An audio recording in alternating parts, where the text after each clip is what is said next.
everybody. Well, welcome. This is the episode number 2 to the Living CDA show. Super excited to bring on our second ever guest. He is the owner of Avondale Dental Center, Legacy Dental in Post Falls, Element Dental in Coeur d'Alene, and also an owner or part owner in Northwest Dental Benefits. Yeah. Full owner, starter, founder, doing a lot of things. He is a dentist, Dr. Kory Wilson. Thank you so much for joining me and Lexi on the show. I know you're probably extremely busy with the practices, with the new venture, and then it's also prime time ski season. So thanks for taking some time out of your crazy schedule to join us. Welcome. You can buy me beer later. Yep, we'll do. Not a problem. Deal. For next time. Yes. So before we jump in on all the things you got going on business-wise, why don't you give us just a little high-level 5-minute, background story, bio of who you are, where you're from, and what got you here? Sure. Well, I moved to Coeur d'Alene when I was 14 years old from California. Took a summer trip to Yellowstone and drove through Coeur d'Alene on the way back and came back as soon as we got back to California. So went to high school here, found my wife here, went off to school, went to WSU and UW, became a dentist, and then actually wanted to stay in Seattle. And I thought big city living would be pretty sweet and fun. And Marnie, being the smarter and better half, said, no, we're going to move back to this side of the state. And so we compromised initially, and we moved to Spokane thinking that we had it all figured out. But as luck and fate would have it, we found an opportunity in Coeur d'Alene, Hayden, and been here ever since. Awesome. Yeah. Very cool. So, Marnie, is that high school? You meet in high school? We met in high school, Lake City. I think we're all Lake City alum. Lake City. We met on the freshman basketball. Oh, wow. Oh, my gosh. Wow. She's going to be so impressed I remember that. I think we met on a trip down to Lewiston or something, girls and boys freshman basketball. Wow. Yeah. Awesome. That goes back. Yeah, it does. Yeah, no, I was just actually, first time I've been back in a while, took Rowan to the Fight for the Fish game, I saw that. my son, and I was looking up, and you were ASB president or on the... Ooh, so close. I saw your picture on the wall. So I was secretary treasurer. Yes. That counts. But it counts. My picture's still there, and Gus Stein and Connor Quinn, a lot of you guys know them, and maybe they're more of the face, but I was really the meat and the bones of it. You're the brain Absolutely. behind the operation. Yeah. I still am. That's cool. And you got 3 kids. 3 kids. Ella is our oldest, she's 10, Avery 8, and our little guy Graham. Yep. How old's Graham? Graham's 5 now. Crazy. And kindergarten or no? What is he? He's like pre-K. Okay. Yeah, he goes to Kinder Magic. So Nice. girls are at Hayden Meadows. All 3 kids this year, we kind of feel like close to the freedom life because all 3 kids are in ski racing programs. Okay. So the girls are super busy and into it, and then Graham is in Saturday one day junior race program. So Saturdays we get to boot him out the door and have the day to ourselves. So this is prime time for you. You guys are spending a lot of time up on the mountain. This is my favorite. Yeah, most people hate winter in Coeur d'Alene, but this is my favorite time of the year. You got to make it useful. You have to. Yeah. Yeah. No, that's awesome. And then I know just from knowing you and your kids, Ella plays golf too, right? Yeah. Pretty big into golf. Yeah, so that was selfish motivation from father, because I knew that the best way to increase my own likelihood of golfing was to get my kids to love it. Totally. And I kind of hit jackpot because Ella just absolutely eats it up and loves it. And you're so lucky. I tried the same thing. Avery was not having it. So, and there's no way I'm getting on a balance beam. So, yeah, that's true.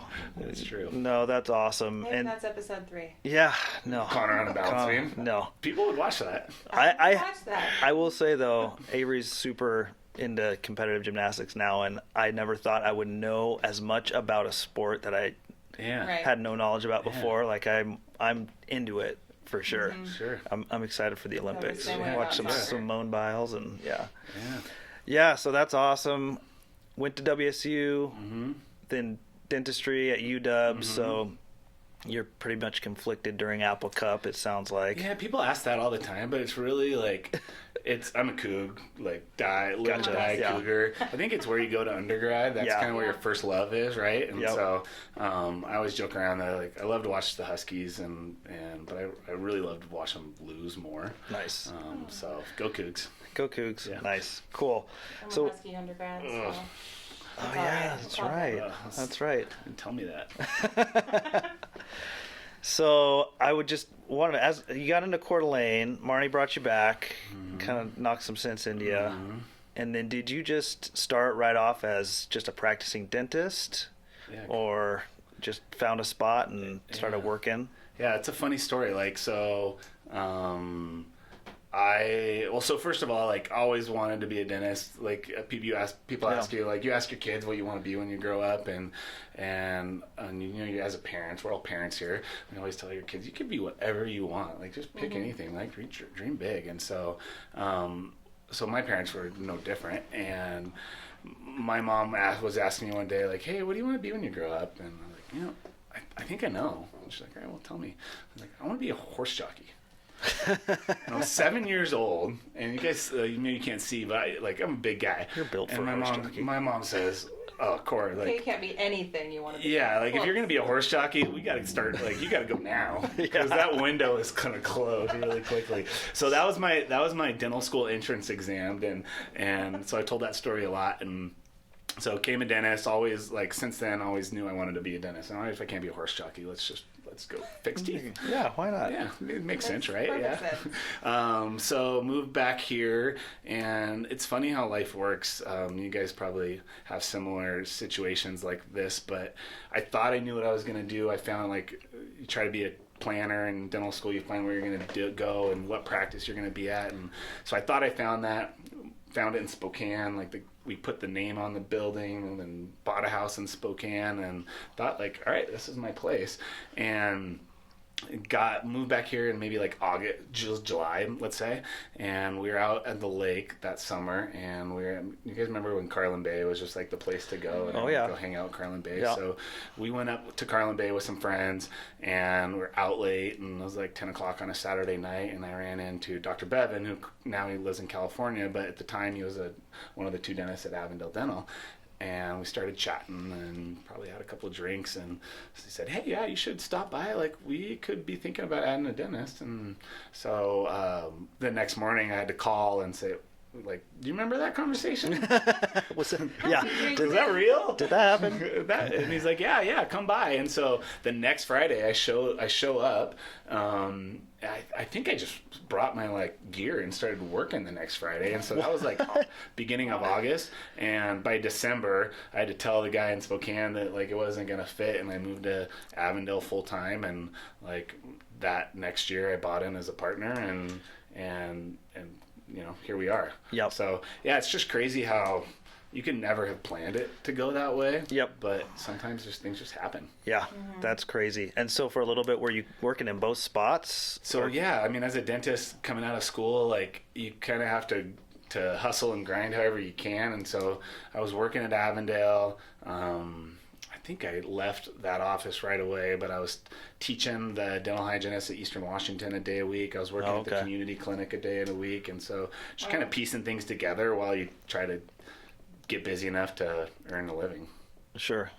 And then in terms of once you started getting going at Avondale, was it in the back of your mind from the get-go, okay, I want to grow and start owning, be a partner and start owning stuff? Or is it you just were going in I just like to help people and service people and be a dentist? Yeah, no, I've never thought about that a lot, and I've never had a clear path of this is where I am today is what I thought I'd be 10 years ago. I always knew that I wanted to do something different and unique, and I think early on I thought that would be truly in the field of dentistry. I would be, and I still love this part of dentistry, but really big complex cases, the challenging things that not every dentist does.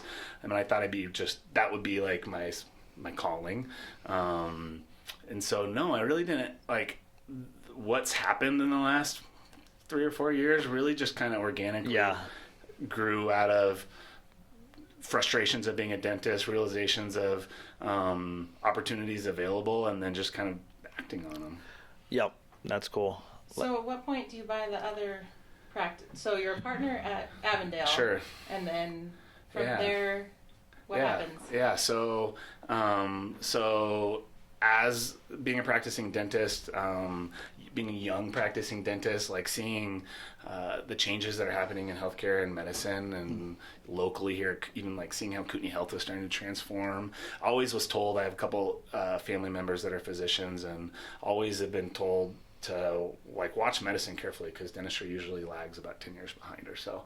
And so as a young dentist and starting to see some of like these signs on the wall, I just like started thinking about the future and what dentistry would look like, and with the cost of technology, with the sheer overhead of running a dental practice as like a small provider, and then starting to see like our group was in the beginning was kind of relatively large compared to most dental practices. Most dentist practices are one dentist and a few rooms, and we were kind of big because we had 3 dentists, and so I started seeing like the competitive advantage that came, and so I just kind of started thinking like, well, I wonder if we like went out and tried to find other practices to partner with us, and kind of created this like collective group if we would have competitive advantage in terms of negotiating contracts and buying power, of saving technology and saving resources, and I thought like there's huge opportunity in being able to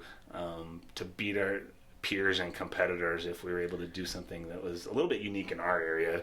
And so I went out and I started texting and emailing Rachel Failing, who I've known for a long time. She grew up here, and knew her from skiing and the boat and this and that, and I just kept bugging her and say like, hey, you want to go grab coffee? Like, let me tell you, I've got some ideas, like let's talk about our ideas. And I think finally about like after a year and a half of just like telling her like we should do this, I convinced her to buy in and say, yeah, all right, let's try it. And so we joined her practice into our practice, and then really shortly after that, when we realized that we thought we had something, but we knew the bigger we grow, the more competitive advantage we would have.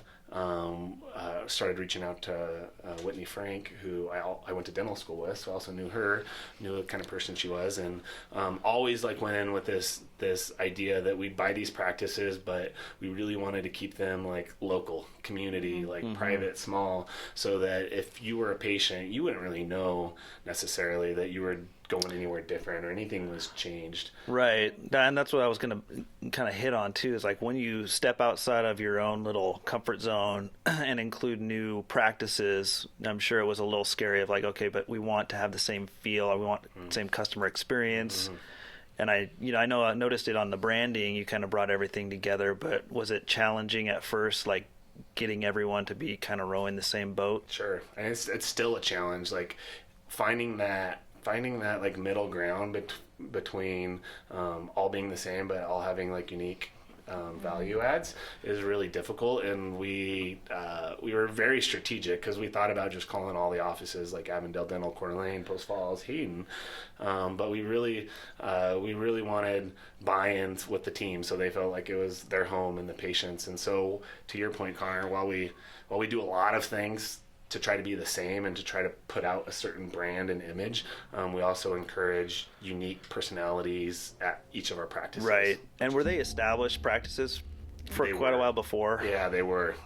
At some degree, yes. Yeah. Got it. Yeah. That's cool. So how did the idea to start the insurance? Yeah. Is that just coming from looking 10 years down from where medicine is, kind of that whole thing? No. Trying to figure out how to cut costs or provide. Yeah, I mean, that was like pure, I don't know, just as a practicing dentist, being frustrated with the system. Dental insurance is like, for a dentist, is very restrictive. It restricts how we can practice. We all often feel like bound by the rules of the insurance company. It's also super frustrating for the patient because, you tell a patient this is what you need, and then their first question is, well, does my insurance cover it? And our answer is always, well, I don't know. I don't know. I'm like, oh, dang. Okay, so Spin then the wheel. Let's submit a pre-authorization, and then you submit a pre-authorization, and it's 2 weeks, and they say no, and then I have to write a letter, and et cetera. It's just an inefficient system, right? And it's frustrating because no dentist wants to deal with that. They want to be a dentist, Right? And so one day, I was doing a root canal on actually a mutual friend of ours, his father, and he got out of the root canal, and I'm like, yeah, that's great, fixed my tooth, thanks. He's like, I have this. He's like, I have this company, and I have a better idea for a dental relationship to better serve our employees. And I said, let's talk, because I had these same ideas. And so that's kind of what started it. And Gotcha. We started at this business to business relationship where they asked us to be the dental providers for all of their employees and their families. And for that, we gave them a discount on their service, and we just billed them. And it was an awesome way to do business. It was like really easy and felt good, and patients felt good. Like it was a win-win for everybody. So that's how it started. But again, it's a little bit kind of organic, right? It's not like you weren't, hey, this is my master plan. Totally. So like from that relationship, I happened to send an email to John Ness, the CEO of Kootenai, and said, I have this great idea. It was part healthcare related, and then part just a better dental insurance. And so our dental insurance company has kind of two value propositions, and I could not believe I got a response back from John, but he emailed me right back and said, hey, I'm interested in talking. And so then we got a relation with Kootenai, and then we just kind of snowballed to kind of where we are today. Awesome. So how's it going now? You have quite a bit of clients? Yeah. It's crazy. We've been so blessed and lucky with the kind of response that we've gotten. We have this unique value proposition where we have a better product. It's just flat out better. It's 20 or 30% better than any of our competitors' product. And then we have these great providers and practices that we can support that behind, that have great reputations. And then Coeur d'Alene's just such a close-knit giving community. And so I've been able to, I think, leverage some of my contacts and relationships to get people to give us a chance, and then it's just snowballed. So we've been able to get a foot in the door and then show with the service and the product. Right. So now is it something that it's more focused on businesses, small businesses to medium-sized businesses, or is it like a person like me would be able to leverage? Yeah, we'd love to let a person like you leverage. Leverage the We've benefits. tried to figure out realtors, but you guys are a different breed. Right now, we're licensed with the state of Idaho, so we're the first insurance company to ever start in the state of Idaho. It's never been done before. Wow. Very cool. So we are licensed with the Department of Insurance to sell to employers. Gotcha. So you can have 2 employees or 500 and so that's employees. Unique to us because we're all 1099s. Right, and that's why it's hard to figure out. Ultimately, we'll probably have an individual plan, but right now it's employer groups. Got it. Yeah. That's very cool. Yeah, and going back to it, I think one of the big reasons I wanted to have you on, because obviously there's a lot of physicians out there and dentists and doctors, but I feel like you in particular have kind of embraced the entrepreneur in terms of, acquiring new businesses, doing this new dental benefit program. I mean, how have you, if you could give advice to anyone as you've grown, some struggle, maybe a struggle that you've had and had to try and overcome to kind of get you where you are now? That's a good question. I think first of all, as a practicing dentist has been a blessing and a curse. Though as a traditional practicing dentist, the only way that I can make money is if I'm working on somebody's mouth, and so that puts a real restraint to my time.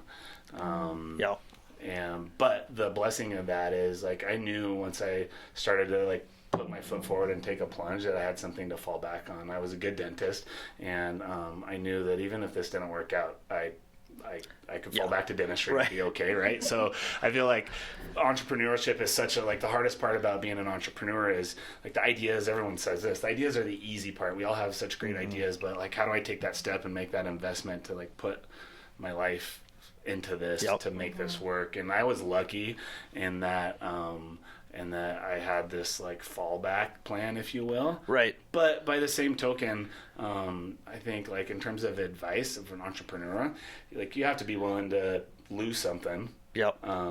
If you're going to gain something. Yeah. Risk reward. You really do. And so for me, real quick, I'll just tell a quick story. So for me, the turning point for me in like making this plunge that's changed everything is I hired outside my means. And so I was an opportunity to hire an employee, and rather than hiring the employee that probably fit the current business, I hired an employee that was 3 or 4 steps above where the current business was. That forced me to say, if I'm gonna like invest in a person, right. I not only owe it to this person to be able to help let them grow into this position long term, but I've got to do it for myself to be able to afford it. All right, that's really good advice. That's crazy. Now, in terms of your future, I mean, are you always going to want to be a practicing dentist? Is that kind of like that's at your core? Yeah, I think so. Today I practice 3 days a week and do the business the other 2 days or the other remaining hours, right? Yep.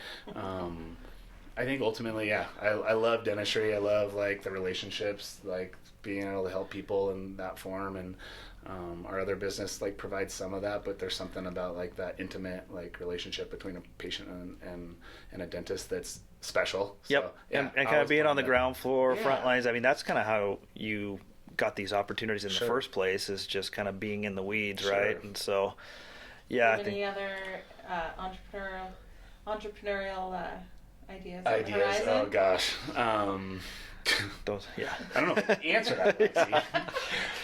We signed an NDA. Yeah, right. Did you? I didn't see that come through. The short answer is yes. The long answer is like my wife and I have this agreement that whatever I do has to be toward the goal of me having more time with my family, not less. And so, so I'm not sure that we can divulge what's on the horizon. Right? But look out for that in the future. Right? Yeah. No, that's cool. And I think one of the really cool things about you and Marnie and Avondale and your businesses is that, you know, you're local, but you're really invested locally. Mm-hmm. You know, I think, when you look around at a lot of the nonprofit events, I know we mutually are big with the Boys and Girls Club, and then also, I mean, you were the president of the Excel Foundation. Can you talk a little bit about how that's been a priority for you, being a business owner, but also being invested in the community? That's super important for me, and I think about that a lot. I think it's a responsibility that we have as business owners. I think, having grown up to some degree in Coeur d'Alene has probably affected that. People ask me a lot, like my wife mainly asks me, like, why are we doing, like, why are you doing all this? Why are you sponsoring this? No, like, why are you growing, like, why did you start a dental insurance company? You didn't need to do that. All this kind of, and I think it's not fame and fortune. It's like, how do I make a difference, not only like for myself, but for our team, and how do we affect their lives, and then for our community. And I think, that's the why, and like, that's where we get fulfillment. And if we can support groups like Boys and Girls Club and UGM and Excel Foundation, just, it's better for our community. Yep. And it's how we make a stamp. Totally agree. Yeah, no, that's awesome. I think, you want to jump into the weekly faves? Just nice transition there. So one of the things we like to ask people are some questions about Coeur d'Alene. Okay. All right. So there's lots of new businesses. Sure. So first of all, before I get into that, Connor mentioned that you're a reader. Yeah. So how does he know that? We're gonna put you on the spot. Well, I was telling Lexi, like, I sent out like an Instagram post one time. I'm like, what's the next book I should read? Yeah. And you're like, Shoe Dog for sure. I saw that. Which right is there. And I got it. I read it on our way to Charleston and back when Nicole and I went on a little trip, and it's probably the best book I've read in 2 or 3 years. So I was like, Kory's got to be on the book gig. So I'm putting you on the spot. So if that's the last book you read. That was it. That's all I got. That's the one. So my book recommendation.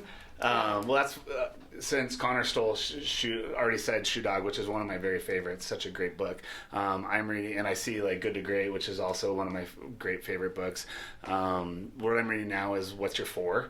And it's a quick read. It's a really easy read, but it just talks about like it's a lot about like just why we do what we do, and like educating and being deliberate about what our purpose is. So having your employees know what's your for, what is this all about? Why am I coming to work every day? That's Gotcha. good. Quick, easy read. Kind of like a leadership Yeah. centric book. Yeah, a little bit. Like like to my point earlier, it's like why? Like why are we here? Why are we doing this? Like what are we on this podcast for? And it's like, well, like we should know that, and we should be able to explain that. Is it for the good of the community? Is it to be rich? And so we've got to like know that for At the end ourselves. of the day, create value. Sure. For the end user. I think, does that tie in at all? I've been seeing some videos you've been putting out. You had like a pretty sweet looking retreat. Yeah. I mean, just getting everyone together and letting everyone know what we're doing it for. Yeah, we're trying to like be deliberate about like who we are and what our culture means and what does it mean to be a team member of our group. And we recently had this really cool opportunity to work with an awesome person from Red Bull who embodies like brand and culture, right? Mm-hmm. And so we're learning a lot about let's make this meaningful, because that's what's important to me, for myself, but for our team. Yeah, and just having the employees be on the same page. That's awesome. For sure. Cool. Well, we got some more. Okay. Run through it. That one wasn't on the list. I know. We threw an audible. Don't do this. Threw an audible at you.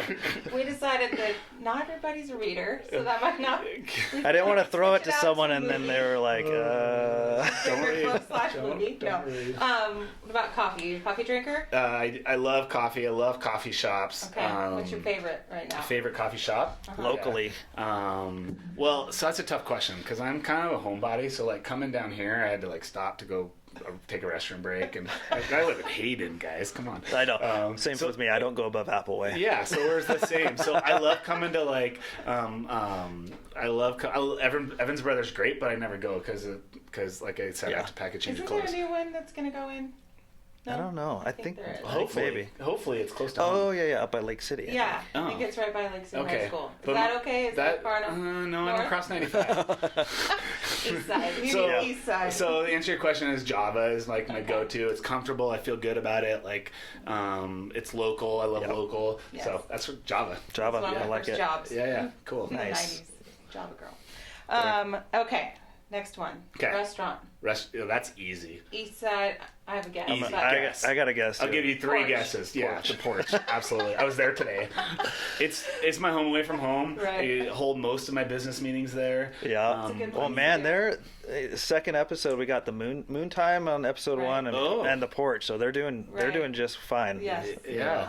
Wait, they were on the show? No, they were the recommendation Oh, really? on episode Settlers 1 recommended was moon time. Well, what I love about the porch too is like they're a great company too. Great people, great owners, great culture and vibe. Like the staff clearly loves to they don't have like much each other. turnover. Yeah, No. you can tell. You can tell, and I love being in businesses like that because it always gives me ideas, and so that's good food. Awesome. All right. Next question. Yeah. You have one day in Coeur d'Alene with someone who's never been here. What do you have them do? What? I guess it might be seasonally. Yeah. Yeah. How about right now? Winter. Today? Oh, you go to Schweitzer Mountain. Schweitzer. Yeah, that's where I go. It's probably one of my favorite places on earth. For people that haven't been to Schweitzer Mountain, there's just this unique culture and vibe about it where it's like a community and everybody knows everybody, and most people are driving their Razors and their four-wheelers around. And we don't have one of those, and hopefully no police officers are listening, but my kids can ride in the front seat without their seatbelts, and it's just a great way of life, and it's beautiful, and you can see away from the daily grind. So. You can't beat it. Yeah. I need to get up there And then more in the often. summer? Lake Coeur d'Alene. I mean, everyone probably says that, but same thing. It's such an amazing place, and it's such a great release from the real world, and so For sure. we hang out on Lake Coeur d'Alene as much as we can. Awesome. Very cool. Very cool, Kory. Well, in terms of what you're got going on right now, this is a chance. Is there some sort of where they can find location-wise? If you got anything you want to just put out there in terms of if business owners are watching, if they want more information about your benefits program for their employees, where can they find all that stuff? Yeah, we're always growing, like we said, and Northwest Dental Memphis is a really unique. We have a unique value proposition that's much different than anything else you're going to find, and you can get to Northwest Dental Benefits or myself through any of our websites, northwestdentalbenefits.com and avondaledentalcenter.com, and I'm pretty easy to find too. So yeah, yeah, do teeth cleaning all the way to benefits. Yeah, we kind of have the whole circle. That's awesome, Yeah. man. Well, again, we really appreciate you stopping by and chatting it up with us. Sure. And yeah, thanks for joining us, man. Yeah, thanks for having me. It was fun. Cool. Yeah.